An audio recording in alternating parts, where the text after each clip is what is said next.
नमस्कार दोस्तों, मैं एस्ट्रोलॉजर अंजलि बुद्धराजा सहगल। मैं वास्तुशास्त्री भी हूँ, मैं रेकी भी देती हूँ, मैं आपकी दोस्त भी हूँ। और आज आपके सामने कुछ ऐसी बातें लेकर, कुछ ऐसी चीज़ों को लेकर प्रकट हुई हूँ जिनसे आप अपनों को, अपने जीवन को और अपने मृत्यु के पश्चात और मृत्यु से पहले हर चीज़ को सुधार सकते हैं। आज मैं ज्ञान का वो सागर लेकर आपके सामने उपस्थित हुई हूँ जिसके बारे में शायद बहुत कम लोग जानते हैं। और मैं आपको बता दूं, ये मेरी वीडियो का पहला पार्ट है और इस वीडियो के अभी अगला भाग भी बनेगा, तो आप वीडियो को अंत तक देखिए जिससे आप सारी बातों की जानकारी प्राप्त कर सकें। पहली बात ये, आप मुझे ये बताइए कि जब इंसान का जन्म हुआ तो वो कैसे हुआ? ये बात कोई जानता है? नहीं। यही बात मैं आपको आज बताने के लिए आई हूँ।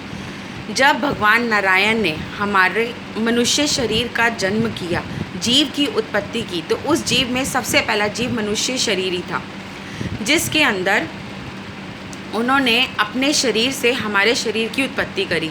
अपने हाथों पैरों से, अपने वक्षस्थल से, अपने उदर से, अपने शरीर से, अपने ही उससे हमारे शरीर का जो है उत्पत्ति करी। उनकी आँख से हमारी आँखें, उनकी नाक से हमारी नाक, उनके होठों से हमारे होठ। इसी प्रकार हमारे पूरे शरीर की उत्पत्ति हुई। परंतु इस शरीर की उत्पत्ति के साथ साथ हमारे इंद्रियों ने भी जन्म लिया, हमारे ग्रहों ने भी जन्म लिया और उन ग्रहों से जुड़े हुए देवताओं ने भी जन्म लिया। परंतु फिर भी इन सब में प्राण नहीं थे। प्रभु ने ये देखा कि सब में प्राण तो नहीं है कि मैंने सब बना दिया। फिर उन्होंने हमारे मन, हमारे चित्त, हमारे हृदय का निर्माण किया। हमारे हृदय के निर्माण के पश्चात जो है इस शरीर में आत्मा का, सोल का जन्म हुआ। तब जाकर हमारे इस शरीर में प्राण आए। फिर उसके बाद जब हमारे शरीर में प्राण आए तो हमारे ग्रहों में भी प्राण आ गए, हमारी इंद्रियों में भी प्राण आ गए और उनसे जुड़े हुए सब देवताओं में भी प्राण आ गए। यानी कि देवताओं की उत्पत्ति, ग्रहों की उत्पत्ति और इंद्रियों की उत्पत्ति भी इस मानव शरीर की उत्पत्ति के साथ ही हुई है। और उसमें प्राण भी इस मानव शरीर के प्राणों के साथ ही उनमें प्राण आए हैं।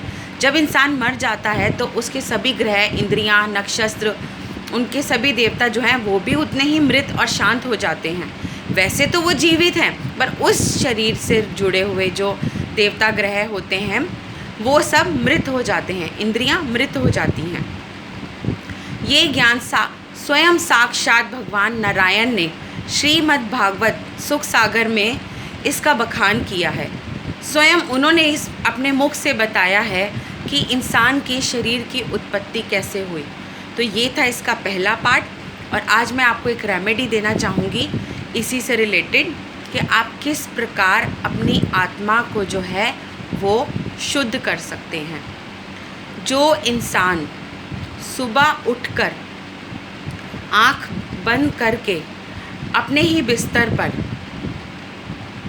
जो है ईश्वर को याद करता है, उस इंसान के जो सोल होती है वो धीरे धीरे धीरे धीरे शुद्ध हो जाती है। आप जिस भी इष्ट को मानते हैं, पूजते हैं या जिनका भी आप सम्मान करते हैं या आपके मन में जिनको भी लेकर जो आस्था है, चाहे वो माँ दुर्गा है, चाहे वो प्रभु श्री कृष्ण है, चाहे वो हनुमान जी हैं, चाहे वो सिया राम है, चाहे वो पिता भोलेनाथ है, माँ गौरा है, गणेश जी हैं, जो भी ईश्वर को आपके इष्ट हैं, आप मानते हैं, आप पूजते हैं, आपको सुबह उठकर सबसे पहले जो है वो अपने बिस्तर पर बैठकर आंखें बंद करके उनका ध्यान करें, उन्हें नमस्कार करें। फिर आंखें खोलकर अपने दोनों हाथों को देखें और उसके बाद दोनों हाथों को देखने के बाद आपको एक मंत्र का जाप करना है जो आपको डिस्क्रिप्शन बॉक्स में भी मिल जाएगा। अभी मैं आपको बता देती हूँ। क्राग्रे वस्ते लक्ष्मी, कर मध्य सरस्वती, कर मुलेतु गोविंदा, प्रभाते कर दर्शनम।